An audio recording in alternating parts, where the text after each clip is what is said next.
James Arthur Baldwin was born on August 2nd, 1924, and passed away at the age of 63. Baldwin was a leader of the U.S. Civil Rights Movement and a prolific writer. Many celebrated the centennial of his birth this past month, in August of 2024, and in this article I want to argue that the ideas and writing of James Baldwin offer powerful and practical prescriptions for the types of healing we desperately need in the United States of America. I grew up in Manhattan, Kansas in the 1980s, largely sheltered and isolated from the writings of Black Americans. When I was a senior, I took a course by my teacher, Carol Adams, that was called AP US Literature, I guess. And maybe it wasn't AP. It was our senior English class, anyway. And in that course, we had opportunities to select different thematic units that we would read and then write essays on. And so in that unit, I was first introduced to the writing of Richard Wright and his book, Native Son. And that was a challenging encounter with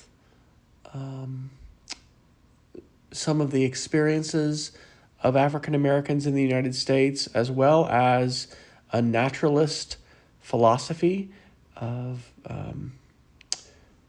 holding that the circumstances and environment in which people sometimes find themselves are very deterministic in the outcomes that they have in their lives and the choices that they make. I remember really recoiling against that and writing against that because I was a very idealistic kid.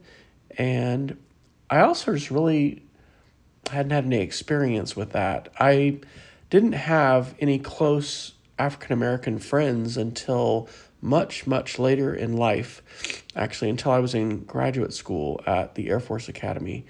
And then later, as I've been a professional educator, not only in Texas, but also in Oklahoma and here in North Carolina, I've been blessed with several different friendships with African-American men.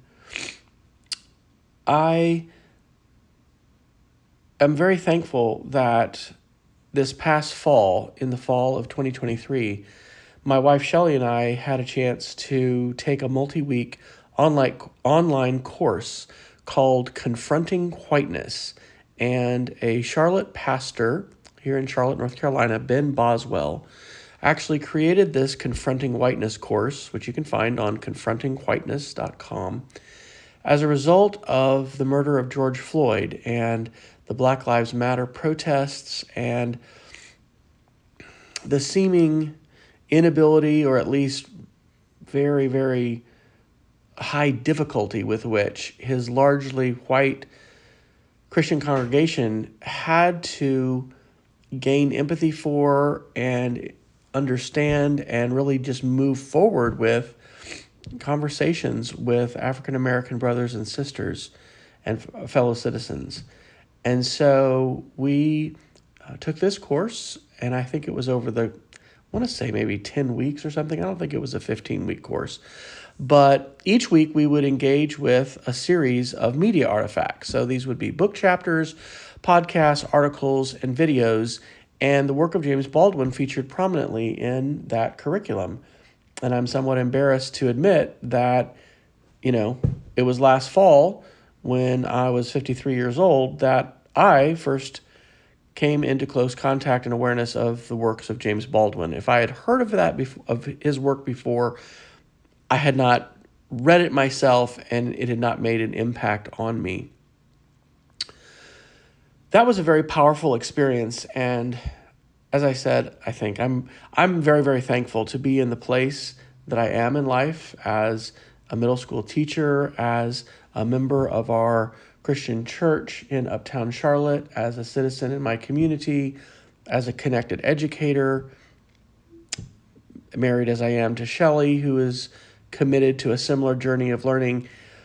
We're living in an extremely challenging, polarized, and uncertain time. There's been lots of uncertain times. There have been polarizing times as well in the history of the United States and the history of the world. But I think that it's incumbent upon each of us to take responsibility to try to move ourselves forward with our own journeys of trying to understand the world, trying to understand each other, and especially trying to become culture healers. And that's why I'm sharing this audio article draft on my website, healourculture.org, and why I'm going to suggest that the works of Baldwin can be very powerful and potentially transformative in moving us forward in this quest. And so, on the occasion of the centennial of Baldwin's birth, which was actually last month in August of 2024, it seems both appropriate and urgent to recommend that all of us revisit or visit for the first time his ideas as we seek to find healing ourselves, to serve as cultural healers within our respective communities. And so I want to recommend 8 different resources that can assist in this endeavor. And these actually are the 8 resources that I am committing to read for the first time, watch for the first time, or re-engage with. And 4 of these resources are about James Baldwin, and then 4 of them are by James Baldwin.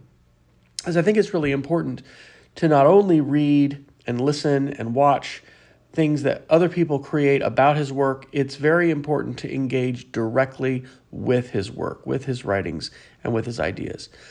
And so I'll have all of these linked in the description of this video that I'm going to share on YouTube, and then also on the blog post that I'm writing on healourculture.org. So the first resource is the CBS Sunday morning segment called James Baldwin at 100. And if you're not familiar with CBS Sunday morning, this is my father's, I think, favorite program. Every time I visit him in Manhattan, Kansas, and we're there over a weekend, which we usually are, he has this program recorded and he watches it pretty religiously. And this was an episode that was published on August 11th, 2024, and it has a really excellent summary with a lot of excellent interviews about Baldwin. Let me read you the description that is provided for this 5-minute and 15-second video. A century after his birth in Harlem, the writer and activist James Baldwin is being celebrated for his visionary work and for the many facets of his personality. Black, gay, playwright, essayist, New Yorker, expatriate, that transformed him into an iconic figure in the civil rights movement, even beyond his death in 1987 at age 63. Sunday morning contributor Khalifa Sena looks back at the author of such noted works as Notes of a Native Son, The Fire Next Time, and Giovanni's Room. Now, I'll mention that of these 8 resources that I'm sharing, all of these are publicly available, and you don't have to purchase anything in order to access them. There's just one book, which is actually, I think, going to be my last recommended resource that I don't think there's a free version of and you need to purchase. But this is the CBS Sunday morning episode about Baldwin is just free online, and you can access it on YouTube. The second resource I want to recommend is really a primary catalyst for this entire post and this entire idea that Baldwin's ideas and work can be a very powerful catalyst for us for personal transformation, as well as specifically trying to discern how is it that we can understand each other and our society and our communities better and act as cultural healers. And so this is a podcast posted by my teacher colleague and friend, David Harris. David started a podcast last year called The Teachers Forum, and this is the first podcast of his second season. And it was just published this last week, the first week of September 2024. And the title of this podcast is James Baldwin at 100, Teaching Race, Identity, and the Power of Truth. It is 56 minutes long, and it features a panel discussion between David, Dr. Yvonne Destin, and also Tyron Dandridge. And I'll include a link to this. The main website for the Teachers Forum is on Buzzsprout. It's theteachersforum.buzzsprout.com. But again, I will include links to that podcast, and there are some excellent resources that these three men recommend in the podcast that go beyond what I'm going to be recommending here in this article and in this audio and video. The third resource I want to recommend is the Wikipedia article on James Baldwin. One of the things that I have grown to do as a middle school media literacy and STEM teacher the past, 6 years, this is my 29th year in education. I haven't been a classroom teacher that whole time, but I've been teaching middle school. This is I taught it 3 years in middle school, 3 years in Oklahoma, and this is starting my third year here in North Carolina, is to utilize Wikipedia articles as a launching point, a launch pad for an inquiry into a particular topic, or in this case, a particular person. I often share with my students that as classroom teachers, I don't think you will ever hear a social studies, history, English teacher, or any teacher for that matter, recommend that for a research project, you only look at one source. As teachers, we are conditioned, I think, to know, students and academics, we got to look at more than one source. We got to see what different people are saying. And so I am in no way, shape, or form suggesting that the only place you should look is Wikipedia. But I think that Wikipedia articles often provide an outstanding summary. They are crowdsourced. They are not written by single individuals. You can click at the top of the article to see the history page, to see the contributions, to see the talk page where if there's anything controversial, arguments are had, about different things, different points. And so this article, which talks about Baldwin's early life, his career, his deaths, his themes, his social and political activism, his inspiration and relationships, his legacy and critical responses to him, his honors and awards, his works, his media appearances. It's fantastic. And so I recommend that you check that out. And then I always, point out also when I talk to my students about how when you go to the bottom of every Wikipedia article, you are going to find references or citations. And as I record this today on September the 8th, 2024, there are 264 references to the article on Wikipedia. And in addition, there are excellent links to further reading, to archival resources. There's external links.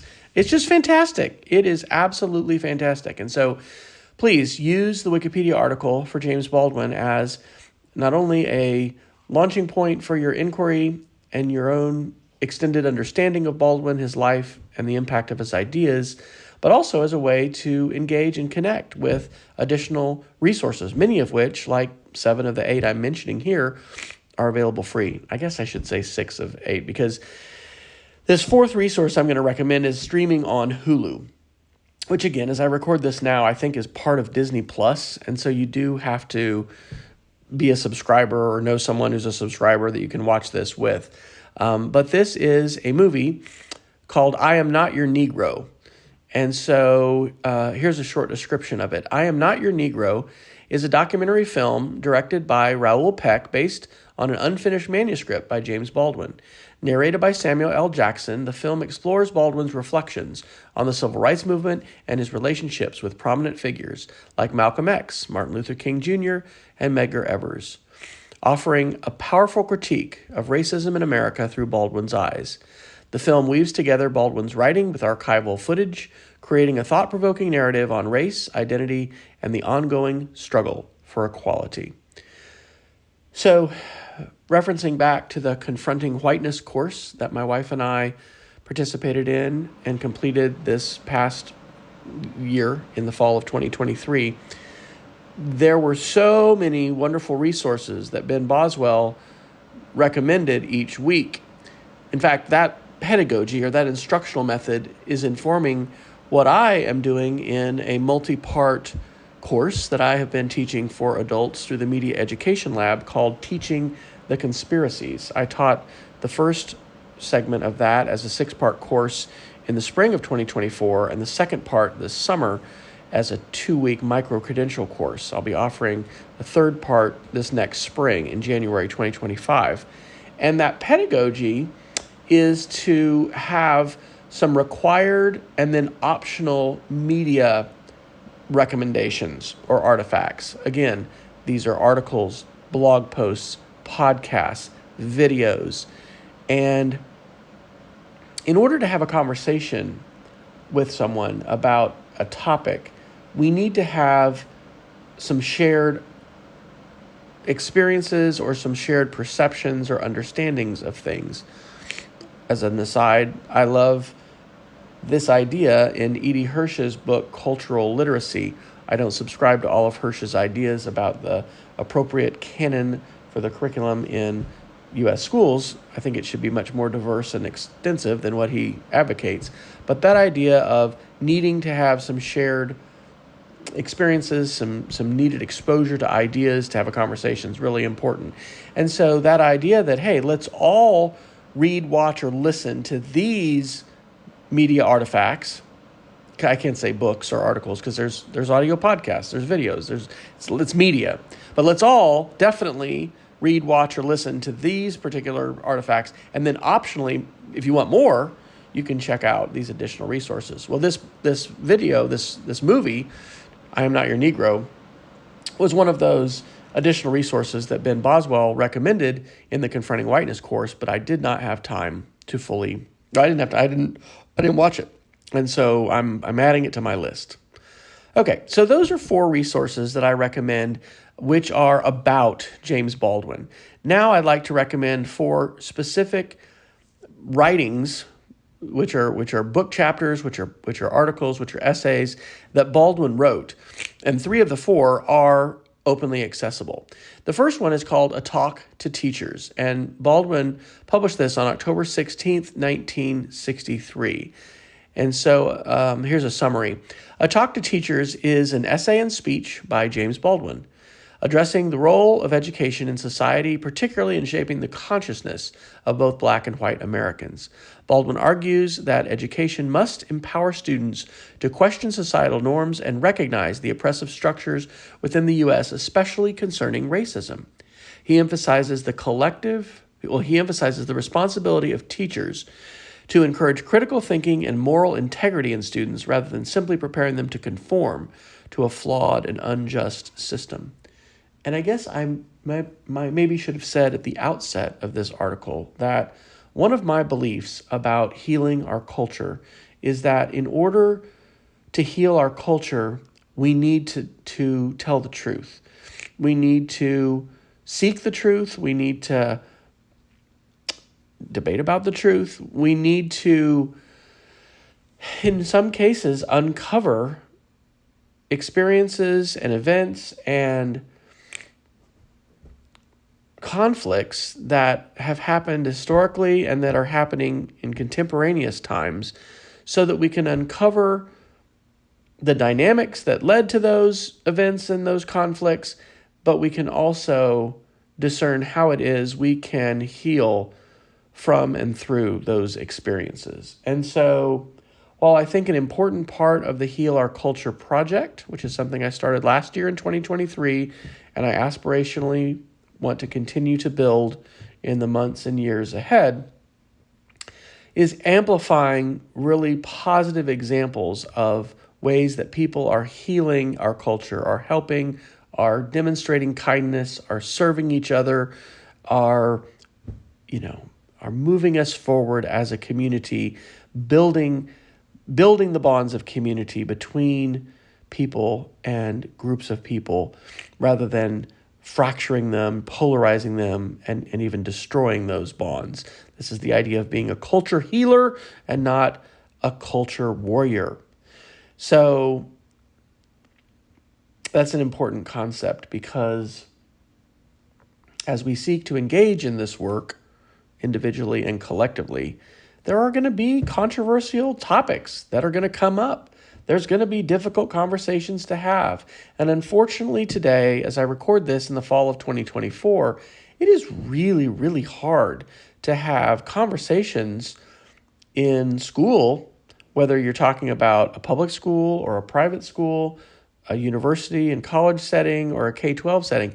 It's really hard to talk about contemporary politics. It's also really hard to talk about racism.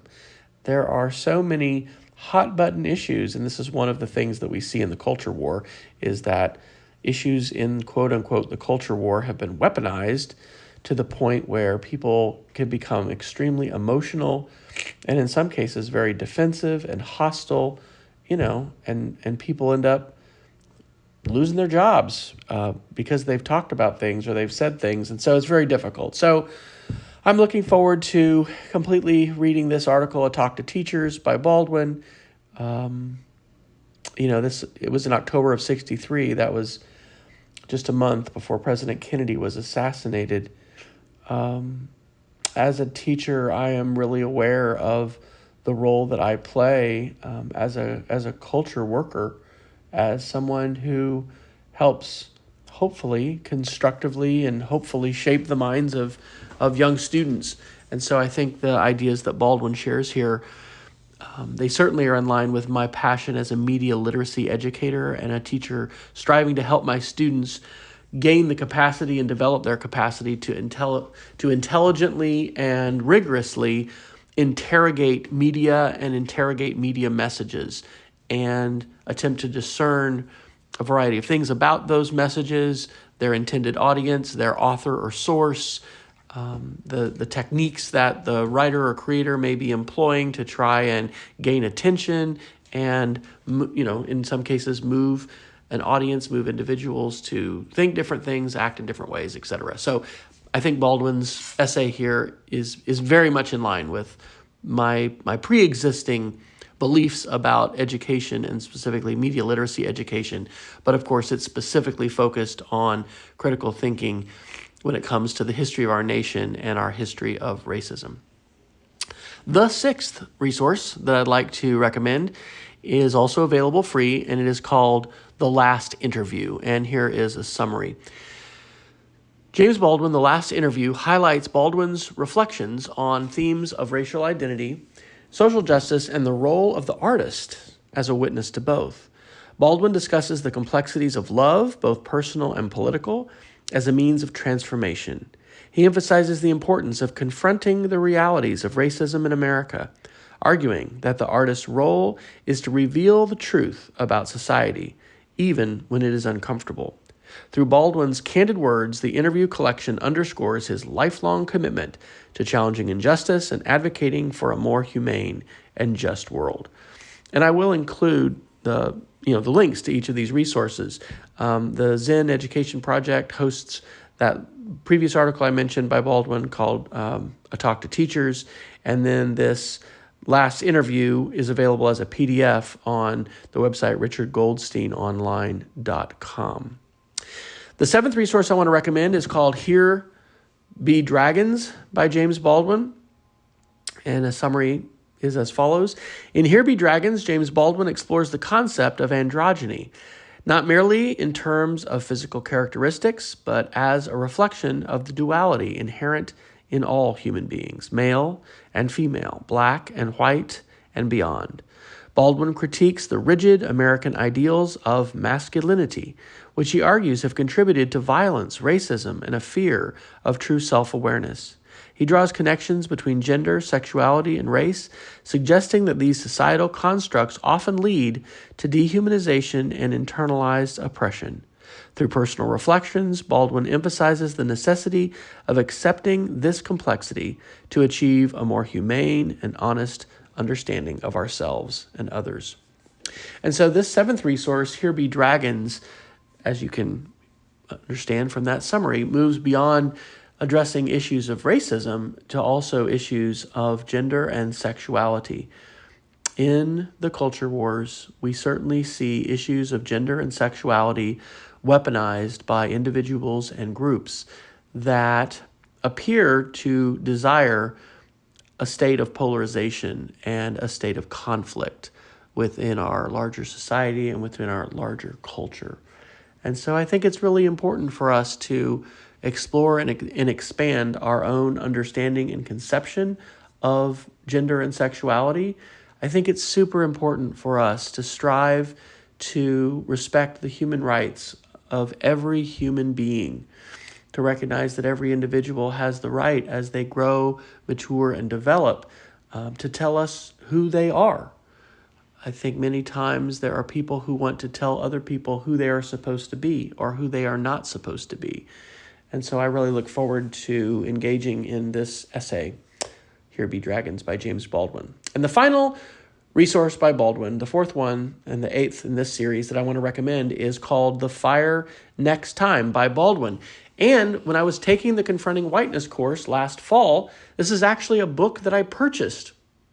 And as I was looking for it on Amazon this afternoon, on this Sunday afternoon, I realized that I had already purchased it, and I've got to find it. It's here in the house. And so I'm going to read this, and I'm going to reflect on it. And here's a quick summary. The Fire Next Time by James Baldwin, published in 1963, is a powerful collection of 2 essays addressing the role of race and religion in the United States. In the first essay, My Dungeon Shook, Baldwin writes a heartfelt letter to his nephew, warning him about the challenges of being black in America. The second essay, Down at the Cross, reflects on Baldwin's own experiences with Christianity and the Nation of Islam, analyzing the intersections of race, faith, and power.